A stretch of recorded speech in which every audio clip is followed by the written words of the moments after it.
Welcome everyone to episode 2 of the Circle Back Gaming Podcast. Circle Back Gaming Podcast is a show where two good friends who love video games get together and basically just talk about them for an hour. I'm Dan LaMarca. As always, I'm joined by Dan Dufrenoy. Hello. And Dan, today I think we're going to basically dive into our history with first-person shooters. Yeah, definitely. We're just going to go through. There's going to be tons of omissions, so if your favorite first-person shooter's not on here, it's going to happen. These are basically games that we have a history with or games that we love. It's just like basically a chronological history of first-person shooters for us. Yeah, right? and they're a genre that everybody loves. Not everybody loves, but they're a genre that's very popular. And it's hard not to have been, especially as gamers, not to have been exposed to one of these games or one of these genres, something like that. So yeah, we're gonna go through and just sort of say, okay, well, this is where it all started. Yeah. Well, let's start with the first-person shooter I've ever played, which is Doom 95. And that's the first one I ever played too. So I think. Yeah. Doom for me was the only one of those that like old guard, like Wolfenstein, Wolf 3D, Doom. It's just to give you a brief. I'm sure a lot of you have played the old Doom, but it's, you're basically a gun in front of the screen, and you're a little guy in the corner. And you're fighting demons. That's it. And you're running through, shooting demons. It's really like a silly, ridiculous game, but it kind of revolutionized like what these games are. And for me, I remember being in 5th grade, on a computer in our computer lab, me and my friends playing Doom 95 secretly so that the teacher couldn't see. And that was basically my first experience with first-person shooters. Yeah, I don't know if you had anything similar with Doom. Well, all those games, Doom 95, Duke Nukem 3D, and Wolfenstein, all those like the first, for me, those were like the first three. And for some, I think because they were the first I played, for me, those are the big three. Whenever I hear, even just recently, there's a new Wolfenstein game. Oh, man, I remember that when I was a kid. Yeah, the originals. So, when I hear that, I do have good memories. I think back then I didn't, not that I didn't know better, but when I was playing them, and just shooting things and just blood and all that stuff like that, it was super exciting, and I was just like, oh man, like look at this. I'm just like, Well, it's colorful, it's quick, it's like and really the music, fast the music in the first Doom, awesome. you're just like, you feel like you're there, and looking back at it now, I know on the Xbox 360 they like re-released them and you could play them. And I remember playing through them again. And they still hold up, and they're still a lot of fun. They really are. They're a little ridiculous, but I mean, they are over the top. But I think that's part of the appeal. Absolutely. You are this action hero. You are the Bruce Willis or Sylvester Stallone. Just like trudging through. And it's cool. Doom's a great game, and we'll touch on another Doom later in this list. Yeah, definitely. I would like to say, though, out of those three that I played, the Doom, Wolfenstein, Duke Nukem 3D, Wolfenstein was my absolute favorite. Yeah. I loved it. It's a good one, man. I didn't have You're shooting Robot experience. Hitler, man. That's definitely a plus. Yeah, definitely. So the next game that I want to talk about is Goldeneye for Nintendo 64. Okay. Goldeneye is, I'm sure, not only for me, for a lot of people, it was like our first big multiplayer shooter game, where obviously there was no internet. Well, there's internet, but you couldn't go online with the Nintendo 64. But you could play 4 players split screen. That was the big, that was the shtick. So you get your whole family over, your friends, cousins. Like we always had, me and my cousins would sit on the ground, 4 of us, play GoldenEye. Fight over who gets to play as Oddjob. But GoldenEye basically took all the James Bond characters, put them in a multiplayer setting. You get to pick from any of them. You had all these cool weapons, like mines, all this different stuff, and they would have, it was like the original like deathmatch kind of, and it's certainly not the original. Like there were other games, of course. But for me, it was my first experience with like deathmatch, multiplayer, that sort of stuff. So I have tons of good memories with GoldenEye. And all those James Bond games too. I remember Nightfire and Agent Under Fire, like those games too. Like I'll never forget having sleepovers with my neighbors, and like we'd stay up till 4 in the morning, and what we would just have the blankets over our head, and like you said, split screen, 4 screens, right, and you got to hide behind the wall, and wait, And then, and you look at their screen and say, okay, well, they're walking close to me, they're walking close to me, and then you know where to get, The original screen cheating. Yeah, exactly. And now, I haven't gone back and played those games. Mm-hmm. You said you went back and played Goldeneye. I went back and played Goldeneye. I forget, it was a few years ago. We were just like curious. Oh, I wonder, let's see if Goldeneye's still good. And my God, those controls are freaking horrendous. You do not want to replay that game. No. It's, you have to like hold down a certain button to aim, and you can't move. It's like a nightmare. By the time you get to Nightfire and like those like newer games, they definitely work some of that crap out. Yeah. But do not try to go back and play Goldeneye. Don't play Goldeneye anymore. That's funny. All right. Next on my list, from chronologically, is Halo 1, the original Halo. Tons of good memories with the original Halo. I remember being at my friend Ryan's house. I didn't have an Xbox yet. He had the Xbox. I had these giant controllers with these black and white buttons. It was like nothing I've ever seen. And Halo, basically, what we would do, we played the single player. We didn't really care about the story. We were just shooting aliens, whatever. But mostly what we were there for was the multiplayer. And it was only 2-player, split screen, 1v1, which is so silly to think about now with like all the online stuff that you can do. And it's like now it's just one guy versus one guy in this giant map. It was so like silly. But we would just play over and over. I think it's called Construct, the one map. It's like all metal. It has this ditch in the middle. It has this big window up top. It's like, I remember the shotguns on top of that like little bunker. That's why this game's important, is because you remember these details so in those like, little moments. And it's like, this was 2001, 2002, you know what I mean? It's like, I have great experiences playing multiplayer, the original Halo. But what about you, Dan? No, you play Halo, or? I definitely played Halo. I played all the Halos, and same sort of deal that you had after school. I was in elementary school when those games came out, and I know they revolutionized. The Xbox came out. Mm-hmm. Halo was the big game. I never had an Xbox growing up. I was 7 years old. I didn't have any money, so and I remember my neighbor Dan, and we were best friends in elementary school. And I remember when Halo came out, and dude, we're gonna go. I don't even know how this is the thing too when I think about it, like. These like M games, like I wasn't even allowed to touch, so like I had to go to his house in order to. That's funny, man. So so going over, and I just had a great time. And like you said, 1 versus 1, and that was revolution. Mm-hmm. I was used to the Mario Karts and mm-hmm. those sort of mm-hmm. games, but to be able to walk around in a different area than your buddy was, I was like, that's really, really, really, really cool. So Halo 2, those games both, for that reason. I can't really tell you the story about Halo. Yeah. There's a story. But a lot of people love the story in the Halo games. Yeah. And to each his own, that's fine. Exactly, no judgments, of course. I have no love for those stories. I played through the campaigns, and I'm just kind of like...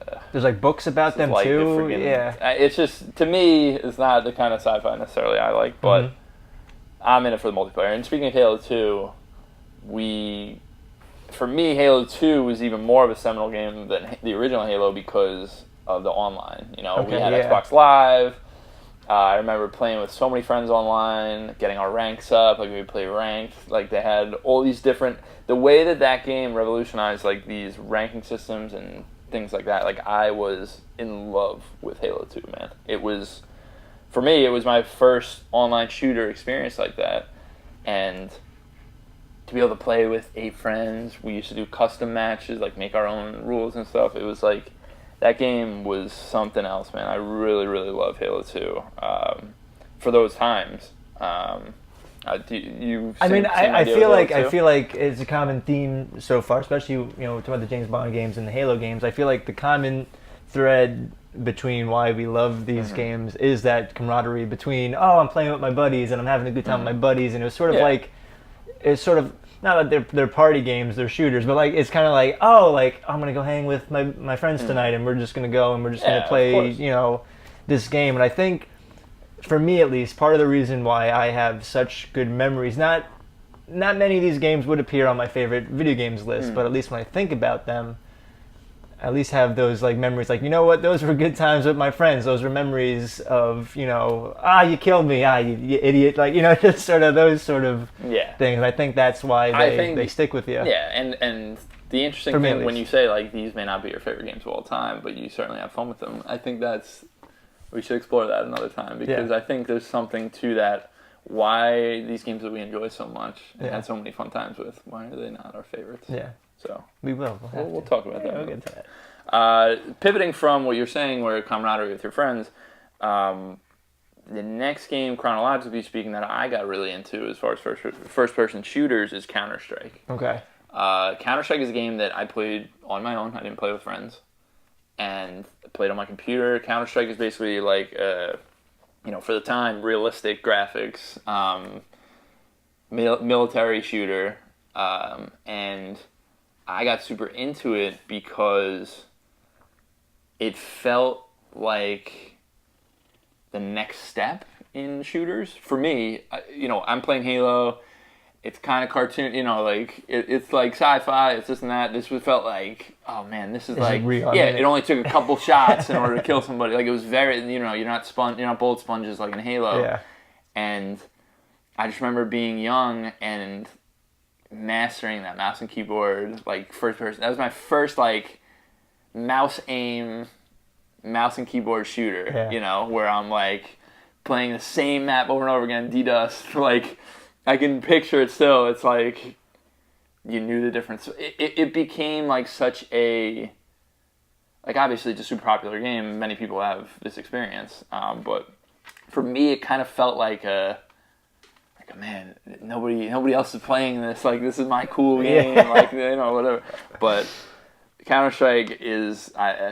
If I think of the hour count on that compared to some of these other games, this is way up there. I played a lot of CounterStrike. Now I wonder, do you think it still holds up? That's what I think is such an interesting thing with first-person shooters. CounterStrike, though, the thing about CounterStrike is it ran at a fast frame rate. It's very precise. Put your mouse where you want to shoot, you're shooting it. So those type of shooters do hold up. Okay. But what they do is they just update them graphically, right. Add new guns and stuff. Counter-Strike Go, Counter-Strike Global Offensive is super popular still. It's like, one of the most popular games on Twitch still. And that's just literally a straight evolution from the original Counter-Strike, that I played. That was like the Half-Life mod or whatever. Mm-hmm. So I think those games in particular do hold up. Cool. Yeah. You have anything Counter-Strike, or you never really played? No, never played Counter-Strike. No, never dabbled. Yeah, that one was definitely important in my timeline. But, next for me is Timesplitters, and Timesplitters 2 specifically. This was very much the evolution of Goldeneye. Okay. Timesplitters. It's that same idea, 4-person split screen, but you could add bots. And I know you can do that in Nightfire, and I know you can do that in other stuff. But for us, it was like me and my cousins would do 4-player, us 4 versus like 12 bots. And you could, change their difficulty settings, like change their characters. And the thing about Timesplitters was it was that same sort of like sandboxy level, like Goldeneye, where, you find different hiding spots, you do all this different stuff. But the thing about Timesplitters was it was just freaking weird. Like, there was, like, you could be a monkey that was, like, shorter than everyone else and hard to hit, and, like, it was just nuts. I just remember playing so much of Timesplitters 2 multiplayer and just being like, this is why we love GoldenEye, but it plays better than GoldenEye. You know what I mean? It was, like, the evolution of it, and it it was the next step. Yeah, it was really a fun game. If I'm skipping anything that you have, you could let me know. But, next on my list falls in line with, like, around the Halo 2 time, is Rainbow Six 3. Okay. Which is, like, how I talk about Counter-Strike as being the realistic military type thing? Rainbow Six was hugely in that same vein. It was a lot of, like... Rainbow Six kind of made it feel more tactical than Counter-Strike. Counter-Strike was like precision shooting. Rainbow Six 3 was like, I'm going to open this door at a certain pace, or I'm going to open the door, throw a flashbang grenade, and then go in. Like, you really felt like you know, every modern shooter now has that kind of stuff. Course. At the time, it was super novel when you can actually feel like you're using military tactics. Like, it sounds weird to say, but you want that sort of, you know, especially when you're playing these type of realistic, you know, again, realistic games. You want it to feel like you're actually doing it. You're actually part of it, you know? So it's a silly thing to focus on, but I remember the way you can open doors or the way you can lean and, like, you know, shoot around a corner or, like I said, throw a flashbang. Wait a second, it'll pop, you run in, you see the guy, like, looking. But Rainbow Six 3, awesome multiplayer game. I spent some time with friends playing that as well. Yeah, for me at least, most of those, all of those sort of Tom Clancy games, they all, you know, there was a point where I was in middle school and that was all I played, because that was all my friends played, and all you did in middle school is hang with your friends. So all those games, Rainbow Six Vegas, and just all those games, just sort of, overwhelmed by them, and not necessarily. It's interesting because I can't necessarily pinpoint, you know, okay, like this one specifically or that one specifically. It's just, to me, they were all just sort of, you lumped them together. They're all just one big game to me. They're all just, and I don't know if that's discrediting them. You know, maybe that's not. I'm sure it is to people that really love it, but you know, this is your experience, your memory. Exactly. You know? So if I don't. If you're a fan of 2 more than 3, or 3's got this and that, I mean, no disrespect to any of the Tom Clancy games or any game. The next one. So, is a first-person shooter, technically. Metroid Prime. So my list as well, definitely. Yeah, awesome game. The first time Nintendo proper ventures into the first-person shooter market. But, you know, obviously, you know, we love Metroid. I'm wearing a freaking Metroid shirt. Yeah, of course. But the reason that this game is special is because it took Samus into 3D for the first time.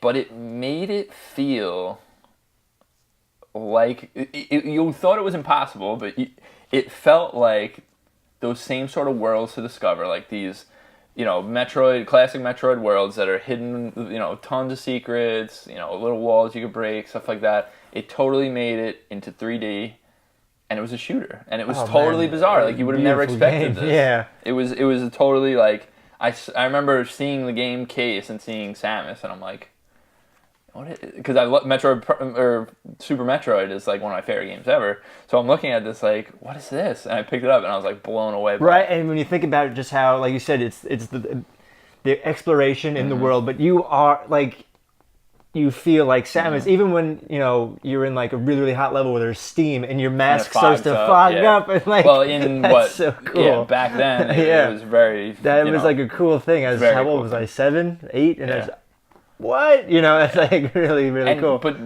the thing that especially like just tugs at your heartstrings when you play this game is like the music. They made the music, and like all the save points are like and you're literally like, oh my god, how freaking cool is this? Like, there's so much to that game. And the backtrack, like, it is a Metroid. It's game. Like you were actually there during like Super Metroid. Like, if Samus was a real person, it's a different view of Super. That's really what it feels like. It's like they turn the camera, and you're just Samus. You're there. Yeah. Oh man, that game's special. But it's a first-person shooter technically, but it's all lock on. Well, that's the thing, because there's still puzzles and there's still it's still a Metroid. It's still exploration. It's not go and shoot. Right. You know, some people would argue if it's even a shooter. I think it's a shooter. It's in first person. You shoot things. It's a first person shooter. But it's a really special game. Yeah. And definitely one of my favorites. No, definitely. I really do. I don't have enough. Yeah. Enough bad things or good things. I don't even know what I'm saying. Yeah, I have no bad things. Is what I'm trying to say. Yeah. I love it so much I get tongue tied. Anyway. Now we're going to talk about Half-Life 2. Okay. I skipped the original Half-Life earlier because I never played it back then.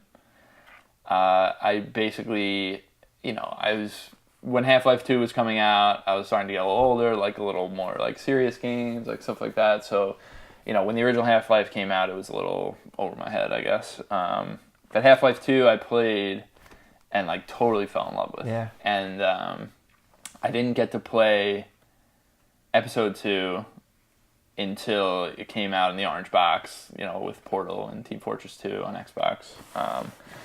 But man, going through those games, the way that... This has been beaten to death, but I'm going to say it anyway. For those of you that don't know, Half-Life is basically the originator of story-based first-person games.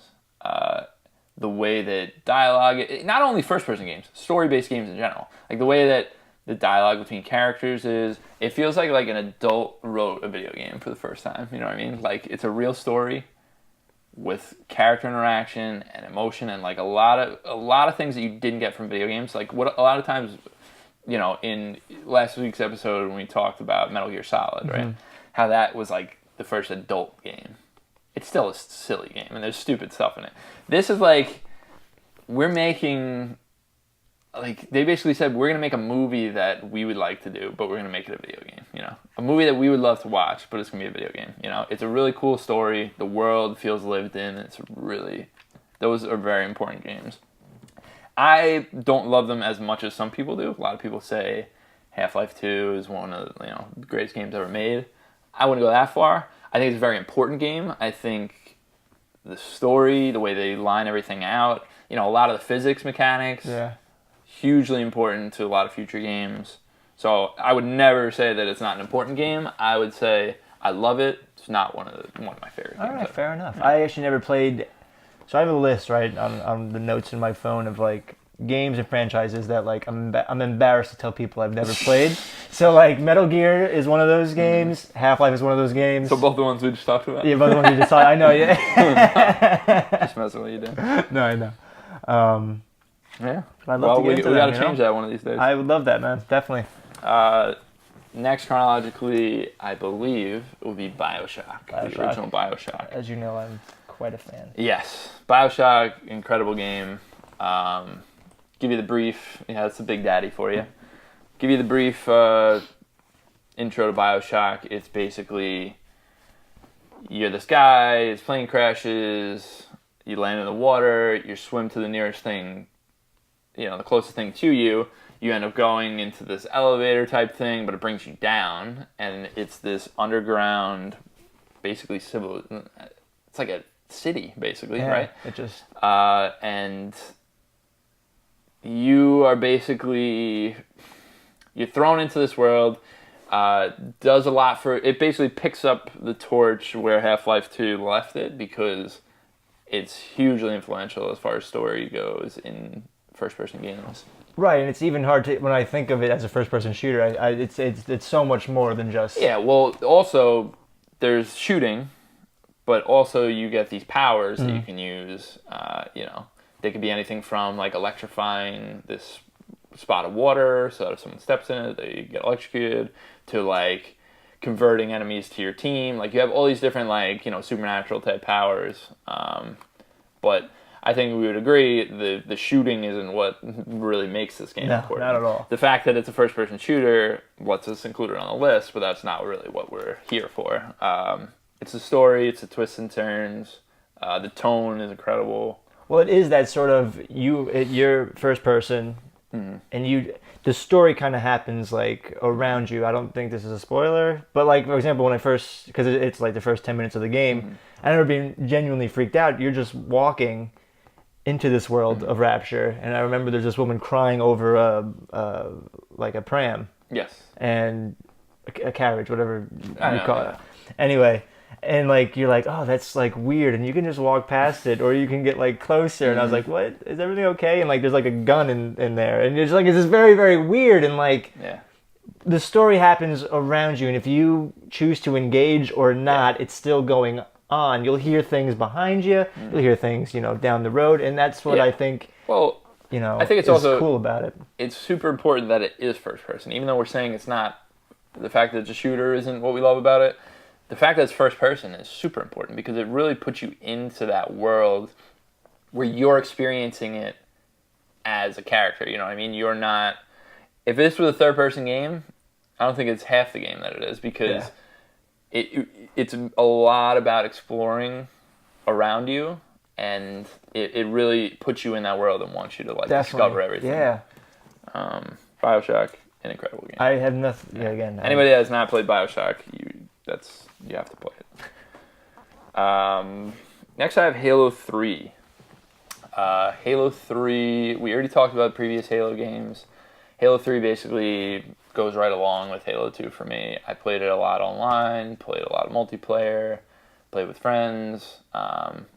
Didn't care much about the story, but I love it. It's just not one of those games for me. But pretty much the same as I said about Halo 2.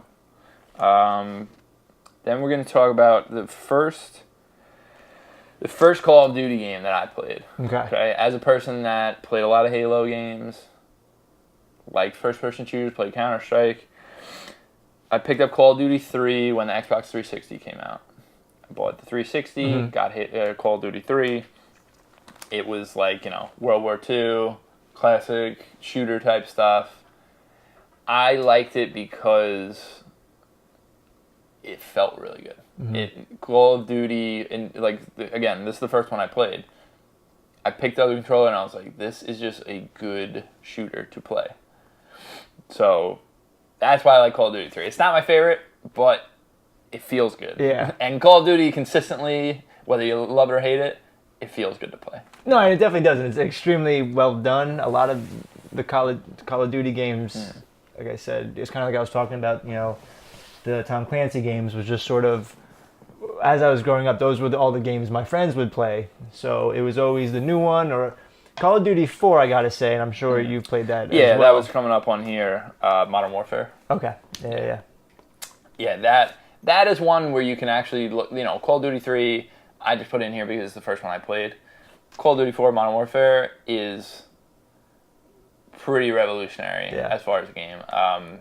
It's the first one to jump into, the future, and it adds a lot to the multiplayer where you get like a perk system, you get to choose your loadout. Like they totally revolutionize what it means to be a multiplayer shooter, and then everyone follows suit, right? Because they realize, wow, this is actually, And that's the reason I put it on my list, was I remember Call of Duty 4 being the one that I was like, okay, well this is different. This is different than what I've played with my friends, and I did. I enjoy it. Out of all the, good, but like you said, everything sort of follows suit afterwards. And we'll we could say right here, we're not the biggest Call of Duty fans. No, I haven't played one in a very long time. It's not that there's anything wrong with them. Again, like I said, they all feel great. Anytime I touch one of the newer ones, it feels great to play. I just kind of have grown away from the multiplayer games in general, really. But like I said, we're doing this chronologically, so a lot of this is hey, back when Modern Warfare came out, I was playing a lot of multiplayer games. I was playing a lot of shooters, So I was super into Modern Warfare, and again, I think it's a hugely important game for multiplayer games in general. It kind of became like the blueprint for what we're looking for in shooters. So something a little bit different. We're going to jump to Borderlands. The original Borderlands was so important to me because it did what I wanted to do. I loved, especially at the time, I love first-person shooters. And I love those old loot-based games. I love Diablo 2. It was one of my favorite games back in the day. And it's this game totally combined those two things. And it made it so that the thing that it did well was it's a loot. So those of you that don't know, Borderlands is first-person shooter that you can play multiplayer, co-op, basically. And it's all based on loot. So you kill someone, they may drop a gun. You pick it up, it's better than your previous gun. You put it, use it, find a new gun, find this. But it kind of made, like Diablo, it's like a loot game, but it did it with guns, and it did it with style. You know what I mean? The different, some of the unique guns or the they did crazy. And the characters too, just some of the people that were just in the world. Yeah, the style of that game is really, really cool. And the different classes, the class system. The fact that you have abilities, each class has their own abilities. One might do some healing stuff. One guy can absorb a lot of damage. They really they did a great job of making a class-based co-op, like a loot shooter. It was like the first. It's the proto Destiny in a way. You know what I mean? Like it made this genre. It basically like looked at games like Diablo and was like, I love the way this loot works. My character has his own abilities. I have a skill tree. Like Borderlands, the original, is a super unique game. I agree, man. It's I really have wonderful memories of Borderlands. A lot of fun co-op. Yeah. Yeah. Borderlands is awesome. Yeah, I think you touched on everything. Yeah, well, Borderlands 2 also, it basically just took a little further, added a couple of different classes, more crazy guns. I like Borderlands 2 because I like the gameplay. I like playing it with my friends. They kind of went a little over the top with like some of the humor type stuff, and it was kind of shitty. But it's not even that it's bad. It's that it's just not funny a lot of times. I was like, but it's still a great game. That's why I like the original Borderlands. Has like a special place in my heart. But Borderlands 2 is a great game. It still plays great. Still has all the cool stuff that you love about Borderlands. All right. We're going to talk about Far Cry 2. Far Cry 2. So, I have a history of the Far Cry games because I played 3 first. Okay. That's when people say it's the best. Most people. I say, and a lot of other people say, Far Cry 2 is the best. Okay. And there's different reasons for that. Far Cry 3 I played first, and I loved. It plays great. It's a first-person shooter where basically the reason that Far Cry 3 is good is because there's a good story with some shitty characters.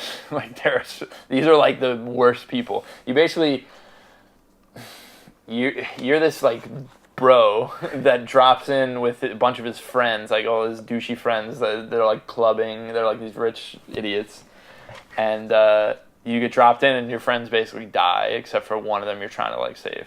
I'm not going to spoil the story, but it's a story-based game where the story's interesting, if not a little like ridiculous sometimes. Like I have some umbrage with the Far Cry 3 story because there's some stuff with like native people and like we don't have to get into that right now, but it's a lot of fun to play.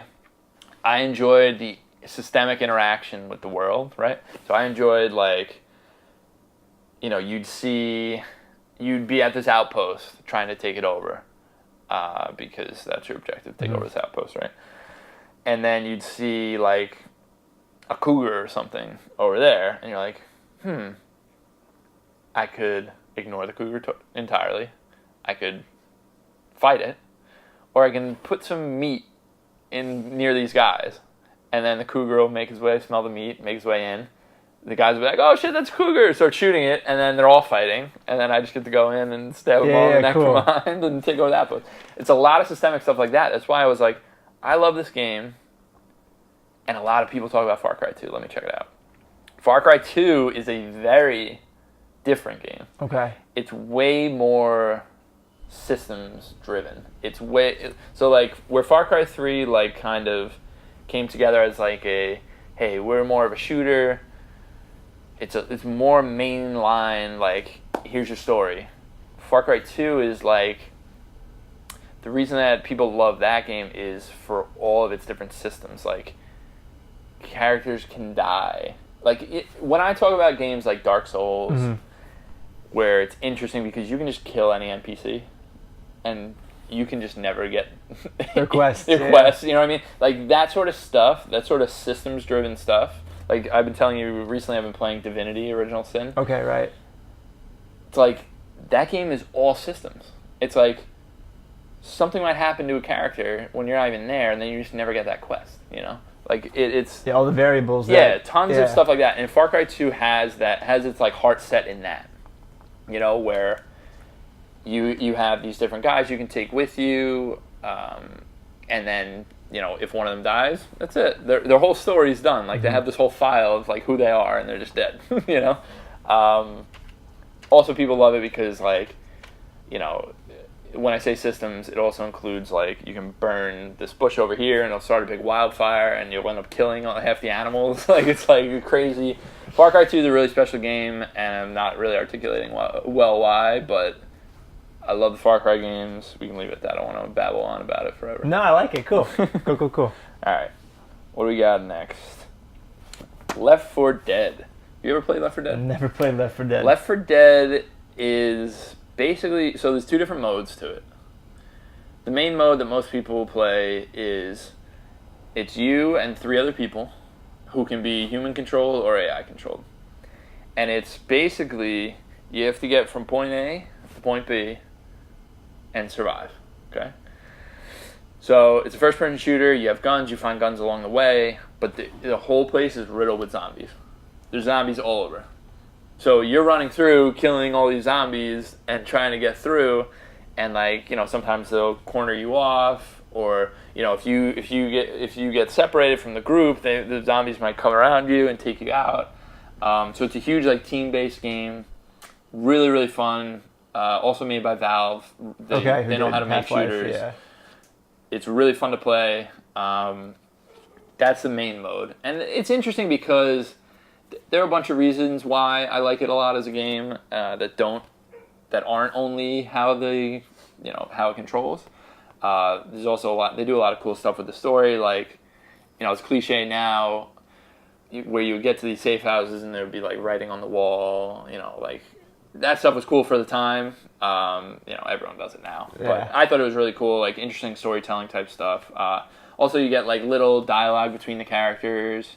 It's a really cool game. The other mode in it though is a multiplayer, an online multiplayer competitive mode, where it's basically the 4 people that are being the humans play the game like normal. They're oh, we got to get from point A to point B. The other team take control of these. So in the main mode, even there are these special zombie type characters, where it's one of them is called a smoker, where he gets to shoot out a tongue 20 feet, and if he hits someone, he pulls them into them, right? And then you're strangling them until their teammate comes over and slashes you or shoots you or something. Yeah, that's just one type. And the other, there's a spitter where you get to shoot poison all over the place. I forget what the big guy's name is, but there's a big one that just basically runs in. He's a gorilla. He's a huge guy, and he just can knock people back, knock them off cliffs, damage people. That mode is really cool because you see those characters, those types of enemies in the main game. But now you get to beat them. That's cool. And that is cool. It was a really cool thing, especially for the time when you didn't see a lot of that kind of stuff. And to be able to be a smoker and wait for them. They're I know they're gonna pass through here, and just pick your shot and you pull them up on a ledge and stuff. It's very. That's awesome. Game is awesome. Really, really good game. What do you got next, Dan? Well, next I was gonna go into. I don't know if I was gonna go into more recent, more. I don't know if you have any more classic, as they would say. I think What we're gonna do now is basically. We have a gap because there's more Call of Duty, there's more Halo, but we're not really going to touch on that. And that's how I felt, in middle school and high school. It got to the point where it felt okay, there's a new Call of Duty game, okay, Black Ops, okay, all right, new Halo, okay, new Tom Clancy, and it just sort of, and I just kind of got disinterested as I started to become more of a gamer where I was more into, all right, Bioshock's out. Red Dead Redemption's out. Okay, cool. And now Bastion or all these indie games are coming out. Where I was okay, video gaming became more about, all right, I'm going to do this on my free time when I'm alone. The first-person shooters started to multiplayer games in general kind of fade to the back. Yeah. But then it sparks up, at least some things that we should talk about more recently is... I guess we'll start with just the original Destiny. Right? Destiny, yes, okay. So original Destiny, me and Dan have pretty similar experiences. I think I played it a little more than you. You definitely did. But we got the game when it came out. It's a really cool looking sci-fi shooter, right? I feel like we had the same exact opinion on this. I knew what it was in that I was okay, this is going to be a multiplayer loot shooter. I wanted it so badly to be Borderlands with a cool sci-fi story. That's what I wanted. I really wanted it. What it was much too grindy and much too boring. Mm-hmm. The story wasn't good, in my opinion. Some people like the Destiny story. And I couldn't get into... It was way more multiplayer than I wanted it to be. You know what I mean? Where it was like, you get these weapons. Like, you get the loot, which is what I wanted. But it's not that interesting. Yeah. You know, the loot's not great. There's nothing crazy. I know in the end game, and after they added some expansions and stuff, there's some cool, unique weapons. But when I was playing Borderlands, it was like, I've never seen a gun that shoots like this. I've never seen this before. And it's like, Destiny was like, another one of these guns with higher number on it. And it's like, and not only that, I feel like every level or every situation is just very, okay, this guy's blocking this door, so you have to kill him. Okay, kill him. Oh, okay, there's, 20 guys that are going to come after you, and you got to kill them. Okay. But before we shit all over Destiny... Yes, no disrespect. No, I want to say that Destiny plays super well. Mm-hmm. If you like first-person shooters, it controls perfectly. It's incredible. And I love it. It might be the most beautiful game, too. Especially for that time when it came out, the original Destiny, gorgeous. Moments where you're just in the main hub, and I would just stand there and just look at the world, and I was like, wow, this is But what I want to say, the thing about Destiny is, I want to love it so much. Yeah. It has such a cool aesthetic and, ideas about sci-fi, it just doesn't go anywhere, you know what I mean? And I, like we said, you had a similar experience to me where it's like, I moved away from these multiplayer games. So unless I'm going to have something to keep me there, whether it's a really good story or an interesting mechanic, it's like, I'm just not going to stay into it. Exactly. And a lot of people are like, hey, this is my social game. I play with my friends. Yeah, no, definitely. But especially when the original Destiny came out, it's like, it's a great game because I get to talk to my friends while I'm shooting stuff and having fun. Exactly. And it's like, that's totally cool. That's how I felt with Halo, and that's how I felt with James Bond. At that time especially, I was like, this isn't enough for me. So that's the original Destiny. Yes. When we're talking about, I'm going to jump right to Destiny 2. We'll go back. I know we're doing chronological, but we're talking about Destiny. I'll talk about Destiny 2. I played Destiny 2 a lot this year, and I had an awesome time. And I played with my friends. It didn't do much different than the original, but it did just enough with the guns and it did a little more to keep me interested. The story's a little bit better. There's some interesting, post-game content. There's some good, intrigue, I feel like Destiny 1 was just missing some stuff. So I like Destiny 2, but I don't love it. I still don't love it. I enjoyed it. I enjoyed my time. I know there's an expansion coming out in December. I don't think I'm going to touch it. No. I think I had my time with Destiny. I enjoyed Destiny 2. When Game of the Year time comes around, we'll talk and we'll see if it's even on my top 10. It might be. It might not be. There were a lot of freaking good games out this year. 2017 was quite a year for video games. Yeah, it was. But, all right, let's cut back now. All right. I don't know what you have chronologically, but I'm looking at Titanfall and Titanfall 2. I did not have an Xbox One when the original Titanfall came out. I got an Xbox One when Sunset Overdrive came out. I think it was... Yeah, that was after the original Titanfall. And so I just never got around to playing it. Mm-hmm. Again, not a big multiplayer guy. Didn't really want to get into it. I was like, whatever. Titanfall 2 comes out, and everybody's talking about how good the story is. I was like, I have the Xbox One. I should play it. End up playing it, in love with the story. I love the way the game controls. It feels like an old Call of Duty game with some extra mobility stuff. And for anyone that doesn't know, Titanfall, the gameplay hook of it is you actually go into these giant mech suits, pretty much, the Titans. And so you're playing a normal shooter on the ground, and then you can jump up into your mech, and then you're this big lumbering mech that, they have different mechs that have different abilities, different weapon types. Very cool game. I like it a lot. The story does some crazy things, has some awesome moments. Is a really fun sci-fi action story. I really actually enjoyed the story a lot.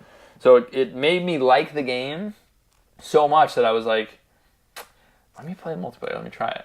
And I played with friends, really enjoyed it, played for maybe 10 hours or so. Mm-hmm. Didn't get super into it, but I really liked it from what I played. They have some cool modes. Titanfall 2 is a great game. I never went back to the original Titanfall. I know it was only multiplayer, so I kind of got my fill of multiplayer with Titanfall 2. But man, that story in Titanfall 2, if you have an Xbox One out there, play it. It's very, very good. Yeah. I know you haven't really played Titanfall. I've never even touched Titanfall. No, that was definitely another dent in my mech suit. Yeah. One that you have touched, maybe not very much like me, is Battlefront. Yeah. Star Wars Battlefront. Yeah. Dan and I both huge Star Wars fans. I feel like same sort of thing with Destiny. It's a multiplayer thing. Beautiful game. Yeah. Like really, really beautiful. And you're on Hoth and you just snow and just you get to play as Darth Vader. How cool is that? And like it just it wasn't. Yeah. Well, After 5 hours, I was kind of this was good. Well, it's a multiplayer game. You know, it's like I know it's hard to get really invested in a multiplayer game when there are a lot of great games coming out that you can play and beat and play the next game and beat. You know, so Battlefront was very cool to go into this world of Star Wars, see it up close, beautiful, incredible. The love and care that was put into this game is incredible. But I'm just not a multiplayer guy. I know. Anymore, I'm not. But we're going to talk about the exception to the rule for me. Overwatch. Overwatch is a game by Blizzard. It came out last year? 2016. Came out May last year. It's a class-based shooter. So it's like, if anyone's played... So it's hard to explain. It's a hero shooter, I guess, technically, because each character has completely individualized abilities. And there's so many characters, too. Yeah, I think there's like 20, something like that. But they're all so different. Mm-hmm. And what's cool about it is there are classes, of course. There's like offense, defense, healer, support, whatever. There's tanks. Like there's specific classes. So you want to, I should say, it's a six players per team. And is it 6? Yeah, I think it's 6. I believe so. Yeah. 6 players per team, and it's objective. It's 5 or 6. Oh, well, it doesn't matter. 5 or 6 players per team, and it's not deathmatch, it's objective-based. So it's like one team's on offense, they have to capture this point. So then on defense, if you're the team on defense, you have to defend them from taking that point. So you may pick, this girl, May, who puts up an ice wall to block people from getting to the point. Or, she also has an ability where she can go into this iceberg and heal herself. Right. So, like, the level that each character is individualized is insane. And it adds for so many cool combinations between characters, like, the synergistic abilities of May paired with Roadhog, this guy that can hook people and bring them in close. So it's like, you could hook someone, bring them in close, May will put up a wall, so then you isolated that one player from their team, you take them out real quick. That's just one example of 1,000. But this game is special because it has the depth. So a lot of times, either a game is super involved and it's hard to get into. It's impenetrable. I talk about Dota 2. I love Dota 2. It's totally impenetrable. You have to play for 50 hours to even have the slightest idea of how to play. It's ridiculous.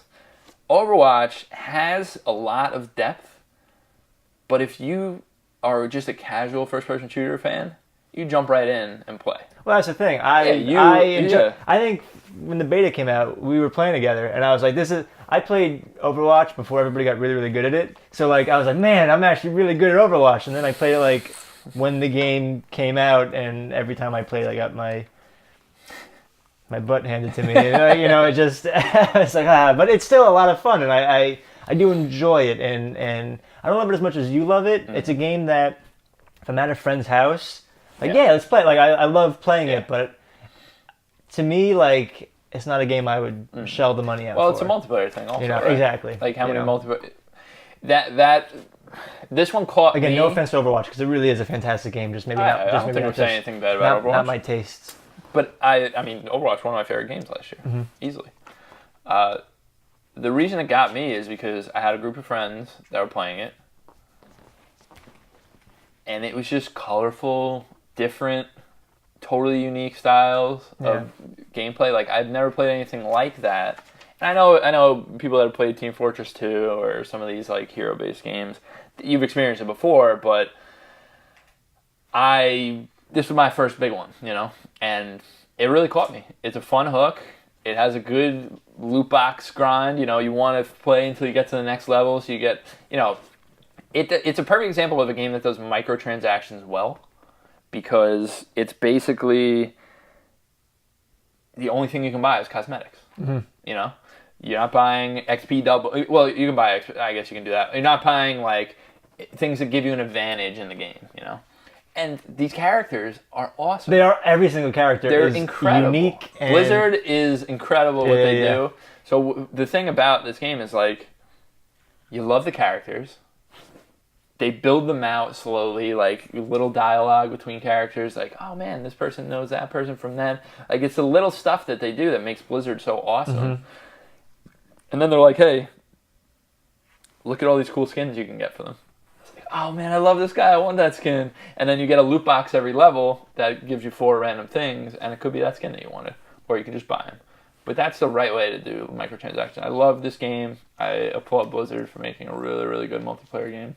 Definitely for me, too, best first-person shooter I've played in a very, very long time. That I've actually, when I look at this list, it's definitely a game that I look at and I just say, that's really, really... Well, I mean, whether or not you like multiplayer shooters that much... I still, and you don't. You can appreciate... I still appreciate, exactly. It's just a great freaking game. It really is. A lot of fun. Speaking of great freaking games... I know this is... Let's talk about Doom. Your magnum opus, my friend. Doom from last year. Not to be confused with Doom 95. Yeah. Remember we started with Doom 95. We will end with Doom, the first-person shooter. Doom is the best feeling first-person shooter I've ever played in my life. Wow. It's incredible. It is the mobility you have, the speed of the game, the different guns. So basically what Doom does, and let's talk about, it is such a throwback type of game to the original Doom. Like not only does it do like cool little Easter egg stuff, it knows but I'm saying it knows what it is. It has a stupid ass story that I love, but it's just as ridiculous as Doom 95, the story. You know what I mean? It's like, I'll tell you real quick, the opening of the game is you're the Doom guy, right? You like punch out of a coffin and you're looking around and there's like shrines built to you because you're the Doom guy from Doom 95. So you're looking around, you're like, but he's just such a, like, he doesn't say anything really. And anytime, the thing I love about it is the tone. Like, it's so silly in how how serious it is. Over the you know top what I mean? it is. Yeah, it's so like it knows exactly how ridiculous it is. Like the beginning song, like it has like heavy metal playing the whole time, and at the end of the first level, it's like dun, dun, dun, dun, dun, and then he cocks a shotgun to the song, and it's like if this was a Call of Duty game, you go, oh god, like, fuck this game. Yeah. But you know how ridiculous they are on purpose, that they're awesome, and so I'm like, God, this game's awesome. Like anytime you have to hit a button. Punches it like exactly. It's just everything over the top. It's like what is wrong with this guy? Or like there's one scene in particular that I loved because I actually really like the story of this game, even though it's like nonsense. Like they do it in a good way where it's like satirical. There's one part in the story where this guy's like, oh, this is the portal to hell because there's like a portal to hell from Mars that brings all the demons to Mars.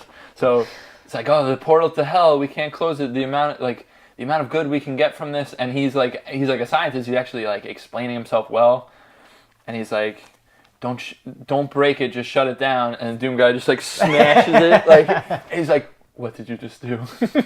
It's like he's just ridiculous. But the reason that the game is great, there's two things. One thing we did not touch on about Metroid Prime that I want to do briefly because this made me think of it actually is first-person platforming. Okay. Every game in the first-person genre that tries to do platforming is awful at it, except for Metroid Prime. Metroid Prime, the way you jump and the way the head bobs, it was such a smart little detail that made you be able to do platforming and not just jump and slide right by because you missed your jump and you didn't realize. Doom takes cues from Metroid Prime. And I know it's crazy, it's 14 years later or whatever. It is awesome as a platformer because there are platforming sections and people are going to hate the platforming sections. People that, I just want to shoot shit. You don't want to do the platforming. But if you're like me and you like finding secrets, exploring, it gives you these worlds as sandboxes. Like, explore these worlds. So you can just literally point A to point B, shoot everyone, go do what you do. But it does a classic Doom thing where you got to find the colored key for the colored door, and you're searching around. If you're like, oh, there's a little cliff over there. Let me see if I could jump up there if I jump from here, here, here. And you find a secret. And it might be something as little as like a little Doom guy's doll or something. And it's like, oh, look at this little guy. Or it might be, hey, we're putting you in a little side world. And spoilers, this is a really cool moment in Doom. One of those, a bunch of them, one of them you find, and you walk through a door, and it's all polygonal like Doom 95. And you're like, and you basically run through and shoot guys like you're playing Doom 95. It's very cool. That's cool. But it has a lot of those cool secrets to find, and it does a good job with not overdoing it. There's only a few every level, but man, the enemy design, it's one of the most beautiful games. As disgusting, as if you can call something disgusting, this disgusting, beautiful. Disgustingly beautiful. But Doom is a very, very special game, and it is the perfect controlling game to me. I love the fast pace, weapon switching. You got to keep switching weapons because you're running low on ammo. The glory kill mechanic where you get a guy's health low enough where he starts flashing, and then you melee and you'll rip off his head or do something crazy, and ammo will shoot out. It has such a good loop of gameplay added in with the rest of that stuff. It is absolutely one of the best first-person shooters ever made. And one thing I also want to say is the boss design and the surprises in this game are incredible. Sometimes, it's way out there, and it's really freaking cool. Awesome. I love Doom 2016. One game we didn't touch on that I want to very briefly touch on is Wolfenstein: The New Order. The new Colossus just came out. I haven't had a chance to play it yet. I have it downloaded. It's the next game on my list. I've been stuck with Mario because it's so fucking good. Mario is so good. But Wolfenstein: The New Order is a very good first-person shooter. It feels like a throwback in a similar way to Doom. You pick up health, you pick up armor. It's not like regenerating health. Ammo is scarce sometimes, but it has that same feeling of, man, this feels like old Wolfenstein. Plus, the benefit to it is the story is really fucking good. They actually, in my opinion, they do a very good job of making a real story in a Wolfenstein game, which is something, or the fact that BJ Blazkowicz, who is this little face in Wolf 3D, is an actual really good character. Yeah. And some of the places that game goes, it's fucking weird, and it's really, really good. I'm super excited for the new Colossus. Can't wait to play that. So now that we went through all that, I just want to briefly talk to you. I know we're not big multiplayer guys anymore, but looking back at these lists, let's kind of assess, there's a lot of really good games on this list. There's a lot of great games on this list, and I think that's always been for me at least, it's always been the dilemma. It's not really that big of a deal, but you know what I mean? But when we have these conversations, and it's like, okay, first-person shooters, do you buy, do you not buy? And generally I don't, and I think just part of it is, for me, these games, other than Prime, other than Bioshock, for me at least, that's always been a genre that I've been like, that's fun with my friends. I enjoy it more in the company of other people, and but if I'm gonna sit on my own and play a game, you're not gonna play a multiplayer online shooter. No. Yeah, and I'm with you on that. It is interesting to say, when we talk about the types of games that we like, we have all these different genres, platformers, immersive sims, the ones that I love, your Prey, your Dishonored. Right. There are all these types of genres that we love, and we always kind of like, first-person shooters, like kind of dismissive, because there's such an oversaturation of Call of Duty every year, yada yada, you know, Battlefield, this and that, and it's like we don't play that stuff. So we kind of say first-person shooters, yeah. But then you see how much I love Doom, you know, how much we've loved these games in the past. Yeah, Bioshock is on this list. It's Bioshock's like great. there are incredible Borderlands, first-person shooters, and even if I feel like sometimes we're a little dismissive about them because, that's, maybe we don't give first-person shooters a shot.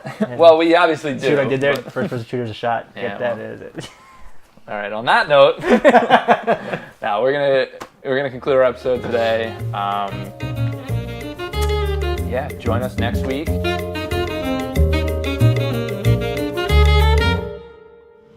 What's up, guys? It's Dan from Circle Back. I'm just here to let you know you can find everything that we do at circlebackgaming.com. If you just want the podcast, we're on iTunes. If you just want the video, we're on YouTube.